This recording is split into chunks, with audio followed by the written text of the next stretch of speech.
We've actually got a bit of blue sky today. It's chucked it down with rain most of the morning and most of last night yet again. The rain seems incessant. Still, it evens up on the fine dry weather we had during the latter part of 2022, and this video is part 2 of the review of the year. It covers the latter months of 2022 and the fabulous weather associated with it. We were calling out for weather like this, and the rain that we've had, it always evens itself out in the end, even over a period of days, weeks, or often months. But we recorded some great invertebrates during 2022, and I hope that I've put some of your favourites in here. There's also some particularly fond personal memories of my own in here.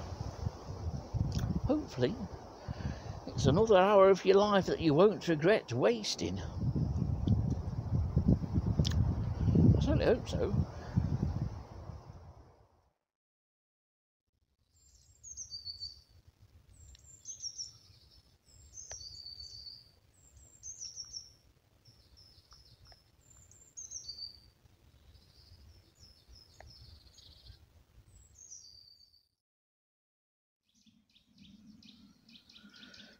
Well, I'm just pausing for a minute while I'm on my way down to where I need to be. You can probably guess why. This is my favourite end on part of the Sherwood Forest Country Park. One of the reasons is this.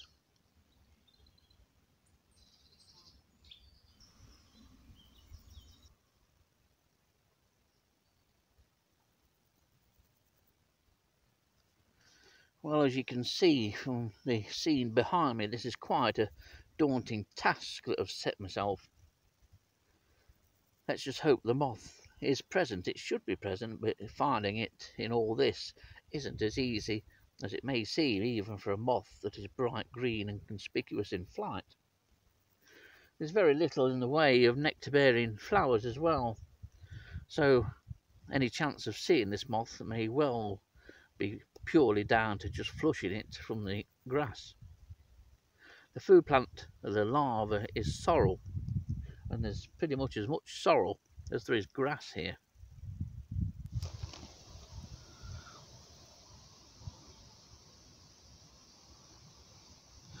This is a super species, absolutely beautiful.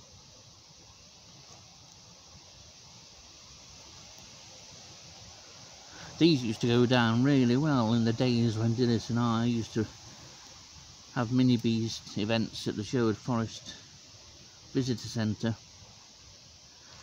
These, with them being large and so colourful, always went down well with the children and with the adults. And at times it was hard to say who was the adult and who was the child, because the excitement of seeing such a fantastic moth made the adults become children, really. That's what some insects can do. And that's certainly what the elephant hawk moth can do. It's an absolutely beautiful day, very warm, the sun is strong and starting to affect my skin, so it's into the shade with me, so you might as well come along and see what I'm going to show you. Well, growing under the welcome shade provided by one of the large hollies here at Clipston Old Quarter is this honeysuckle, and on this honeysuckle are these perforated leaves. Now, these perforations to the leaves are conspicuous and are easily identifiable to one species. And these are the feeding signs and perforations created by the larva of the broad-bordered bee hawk moth. Very easy to identify. Nothing else does damage like this on honeysuckle. And a few weeks ago I was showing you the eggs, but now we've got many larvae here, not just on this honeysuckle, but on honeysuckle throughout the Sherwood Forest NNR area. It never ceases to amaze me how nature can transform a site, make it into a thing of beauty within a few years. Yet to most people, this is just waste ground. It's good for nothing, it's barren, it's useless. Far from it. If you open your eyes to nature, and to invertebrates in particular, a place and a site such as this can be a bountiful harvest to the entomologist.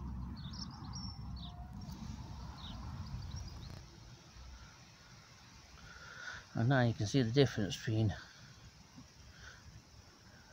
male and female undersides. I believe the female is the one on the left in this instance. And the underside of the wings are more green in the female than in the male on the right. Don't shoot me in the foot if I've got them the wrong way around. This is all from memory, you know. But what beautiful butterflies. It would be great if these hang around here and this becomes a regular spot. And I thought there might be one or two people here. Maybe word isn't as widespread as what I thought. Although this is a Tuesday, early Tuesday afternoon. Lovely stuff. This is a common species, at least here in Nottinghamshire, and it's certainly more widespread in all the counties of the UK, I would imagine, especially those in the southern half. The use of pheromone lures has proved that this is more widespread than thought. But say, the moth can be found by other means, although you won't see the adult moth. And what a cracking thing to see. And here it is. What a fabulous caterpillar. Wow. This is a brighter green than I thought and I expected it to be, but just look at that. What a fabulous thing. I've got to be careful because these do sort of roll up and drop down, but what a stunning caterpillar. Of course, emperor moth is the UK's only representative of the Saturniidae family, which are the silk moths. And their caterpillars are typically like this, often more extreme though when you go into some of these tropical countries, but you can see how this larva's been eaten. There's a chunk taken out of that, look, but only a chunk. There's a bit out of this side of the leaf here. It's also been onto here at the top and taken some small chunks off the upper leaves. They certainly don't give anything away. It's been on this leaf at the side here as well. You can see these chunks. So they eat very little of the leaf, probably only about a third to a half. So they don't give much away by their presence, but that's not much of a camouflage either, is it? What a fabulous caterpillar. Now the moth's moved a little bit so you can see that gorgeous emerald green colour on the wings. The hind wings are coloured in exactly the same way. The moth is entirely clothed in these brilliant emerald green scales. It really is a beautiful little moth, and this seems to be quite a small individual. It's less than an inch in length from head to end of the wingtip, but it's nonetheless extremely beautiful. Well, it turns out this purple emperor has better taste than I thought it had, because it's made the long distance flight of about 2 feet from Nick's arm to my chest. Can't stay here all day though, can it? As happy as I am to see this beautiful butterfly sat on my chest, I'd still like to see it flying around the treetops or perched on some dung somewhere, rather than this strange situation. Time to see if it'll fly. Oh, that's a big one. Do you want me to go sideways a little bit and breathe in? My head, oh, you need a wide angle lens to get my head in. It's right there, isn't it?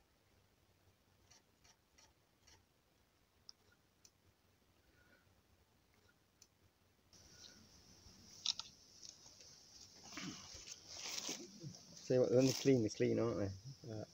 Well, they're immaculate things. I mean, they're one of the few butterflies that are really as beautiful on the underside, if not more beautiful on the underside, as they are on the upper side. Always wary of men, strange men, getting close to my chest. Well, I suppose this is a suitable way to almost end this video. Always hoped that one day I'd see a purple emperor, but just didn't think it'd be this close.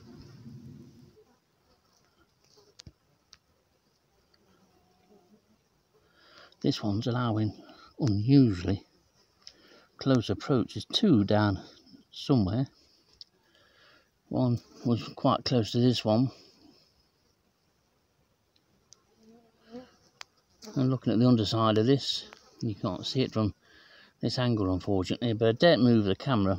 But this is the form Hutchins sonar, which is the form of comma which does produce a second brood. But commas are beautiful butterflies. They always look tatty, but that scalloping is just part of the butterfly's fore and hind wings and part of the camouflage.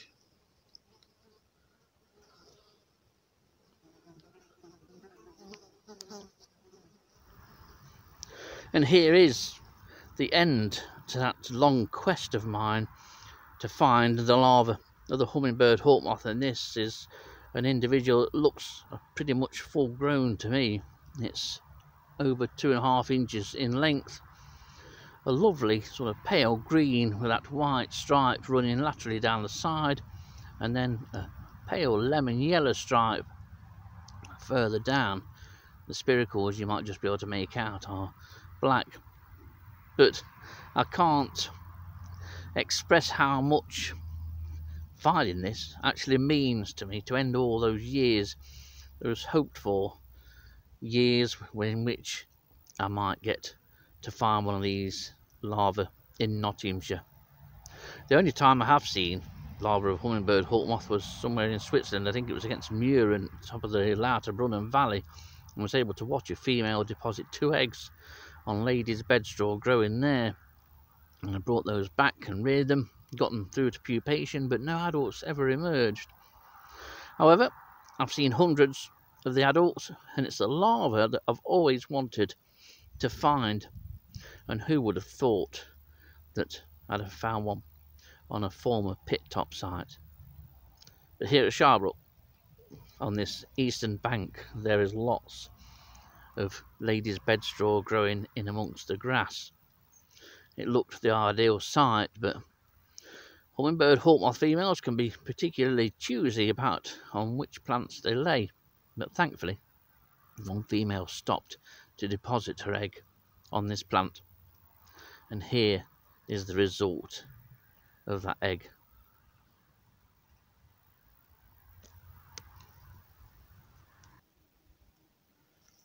This really is an absolute picture, and it's so nice to see this. It's a veritable oasis for invertebrates, because all around there is a nice untouched grass strip bordering most of this field, and then just across the beck you've got Ekram Meadows, which is looking pretty poor. A lot of it's been cut, so flowers there are at a premium. However, here there's a common blue just darts through here. Insects abound. This is brilliant. Just what they need, and this has probably, without a doubt, been some kind of lifeline to the invertebrates of this area.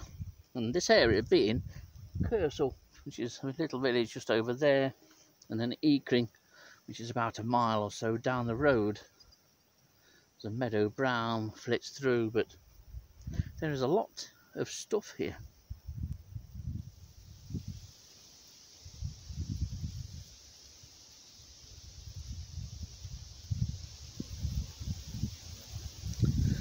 I don't usually care for July that much. Never have. It always sort of marks the end of a lot of the invert stuff. And certainly I know that applies from a coleopterist point of view. There's not so much about in the latter part of the summer. Once Ragonitia fulva starts to appear, you know you're limited in terms of coleoptera, which is why I like to diversify and cover all other orders, because it keeps that interest going 12 months of the year. But one of the reasons I don't like July tends to be a scruffy month. You have the beauty of April and especially May. There isn't a month to beat May. June's not too bad. June's a sort of turning point, really. But without a doubt, there isn't a month to beat May for the foliage and vegetation in the UK.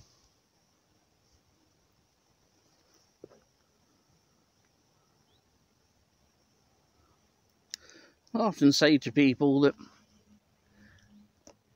it's nice to just film stuff or take photographs of and look back on during the cold or colder winter months. We don't get winters now, no matter what the weather people suggest. They've even used the word chilly a couple of times this month, and we're in July. It doesn't get chilly in July. But when it does get colder, and maybe wet and damp and foggy and misty and murky and horrible in sort of December and January, and you long for days like this, taking videos like this. These are just green-veined whites. There's what, 1, 2, 5, I believe, 6 on this little bit of bramble that is producing a few flowers. Most of the bramble's gone over now. In fact, there might even be a 7th just up there, but it's nice just to sit and watch what is a very common butterfly just flitting around on what is now a very warm early August day. In winter, these are the kind of days that you long for. Then when we get them, we tend to moan that it's too hot to do out. I can't be doing with it in this weather. I like it warm, but not this warm. The summer and spring and autumn, really, are seasons to be enjoyed and to be looked back on fondly during those colder months. Even when you've got a very common and neglected butterfly just flitting around, such as these green-veined whites. When I did a video about what nectar plants you can use in the garden to attract insects, the kind of night I have tonight is just the occasion I was thinking of when I mentioned hummingbird hawk moths. I just love hummingbird hawk moths, and hence that's why if you plant valerian, you will inevitably get hummingbird hawk moths. Never in big numbers. Even if you get one in a year, it's something. Thankfully, the one sat 3rd brick along at the top, just under that ledge, is the 20th or 21st individual already this year. And it's the first one of the 2nd brood.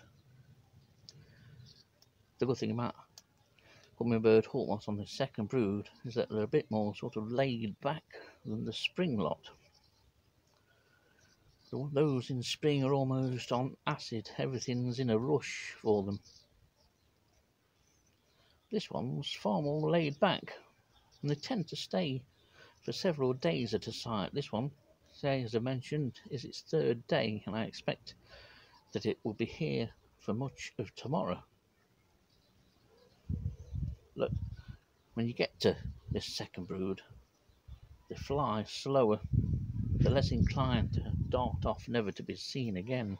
They're quite, well, as hummingbird hawk moths go, quite lethargic, which is still quite fast in terms of hawk moths, but they're not the manic individuals of the spring or brood.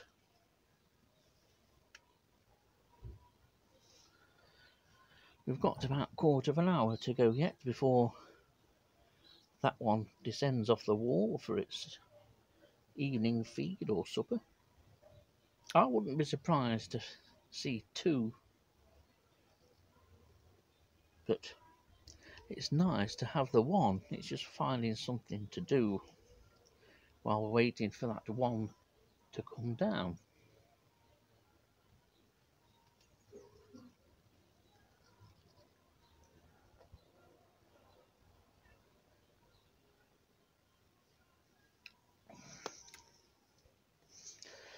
I'll have to think on that one.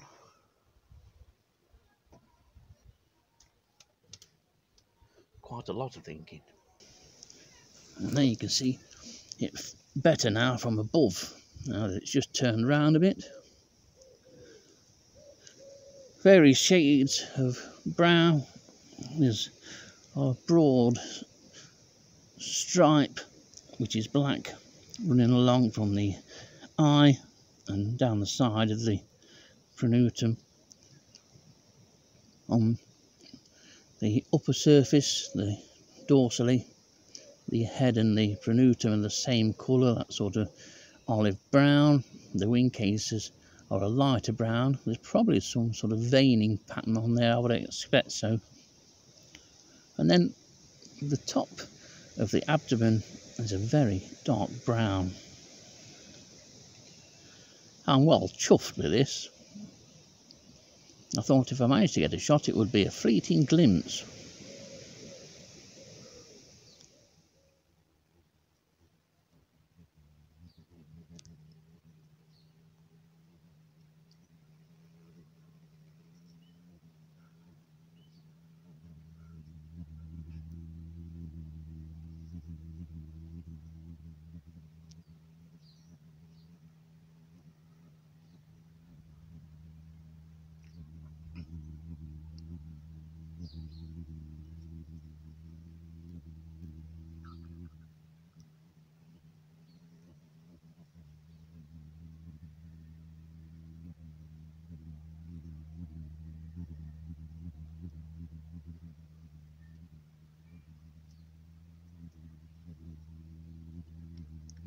Quite remarkable, these things.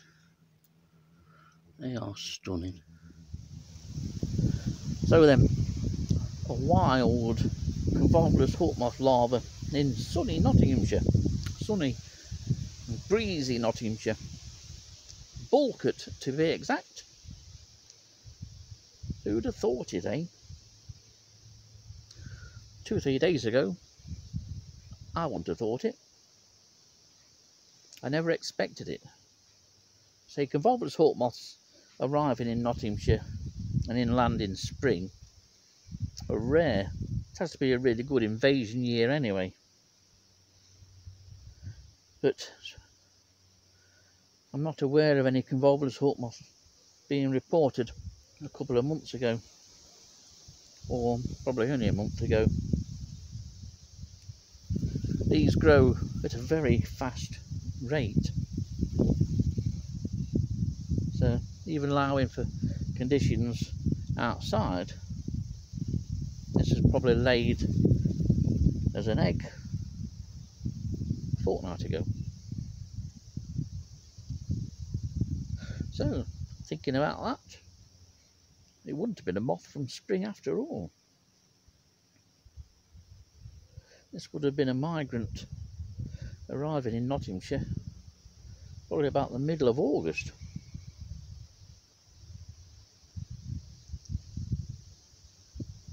What a thing. What a privilege to come out, have a look for these or one of these and find it.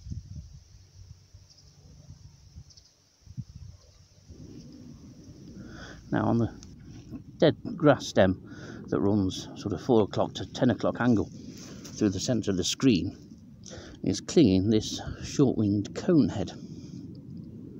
This is not the typical kind of habitat or situation that you would find one in. I've had to sort of take it out of the yuncas, so that I can get some photographs of it in the open, and more importantly some video footage so that you can look at. If I move this, you'll see it appear. Look, there we go. Short-winged conehead. This is a new site, of course, for this species in Nottinghamshire. It must be that many sites in the Trent Valley, around any sort of yuncas areas that are fringing ponds, or even the river itself, which is unlikely, but any riverside meadows that do have areas of yuncas are worth checking for this species. The trouble is, no one's doing grasshoppers and other Orthoptera in Nottinghamshire. Just the county recorder and myself, as far as I'm aware, over the years, and now Nick and Samantha Brownlee. No one does any regular recording. I must admit that most of my records occur during the late summer period, when some of the other orders are starting to sort of fade away now, and this is peak time once you get into August for Orthoptera, and it continues right on until the first frosts. I've returned back to Ordsall today, just on the outskirts of Retford, and I'm here for probably the third and last time. Finally, the mystery of the Ordsall eggs collected from here a couple of weeks ago has been solved. The answer is in here.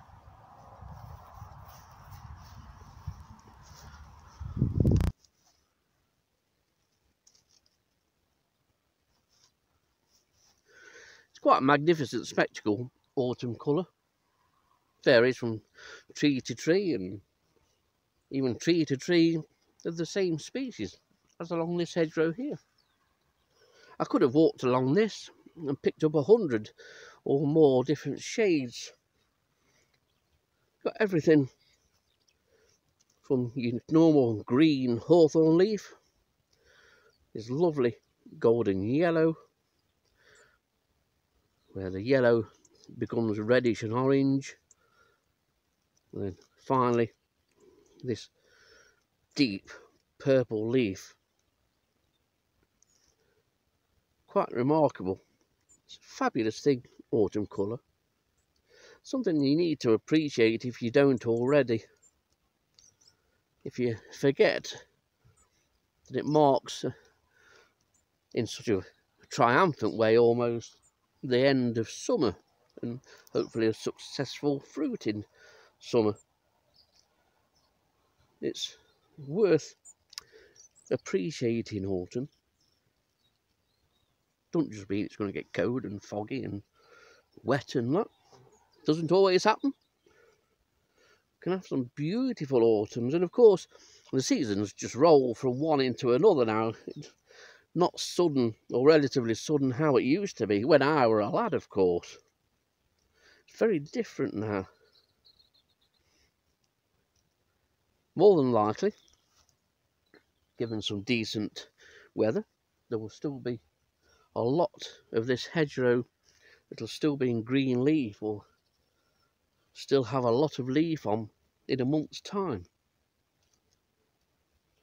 Even on Christmas Day, you probably don't have to go too far to find a tree that's still got leaves on it. That's a deciduous tree, of course, and oaks are brilliant at that. You can get some oaks in Sherwood Forest or wherever you go that for some reason remain stubbornly green and won't give up the last remnants of the summer. Not for love nor money, it seems.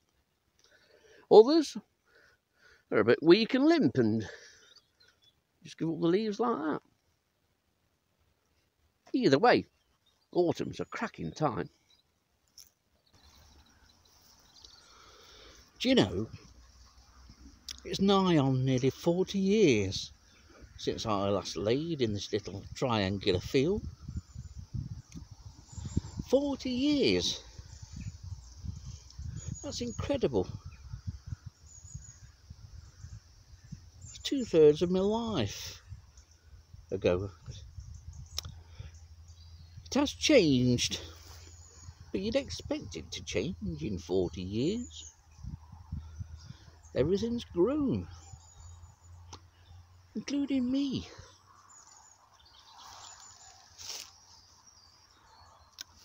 This is a small field just outside Kirklington. In fact, it's just off the disused railway that runs to Southall, the Southall Trail. So you're asking, what's the daft sod doing lying in a field? Well, I'm reminiscing actually of times gone by and of a hobby gone by that I would like to get into again. I thought I'd pop here, back to this little tiny field, this little triangular field, see if it still fits me. It does, just about. Boy, did we spend some hours here.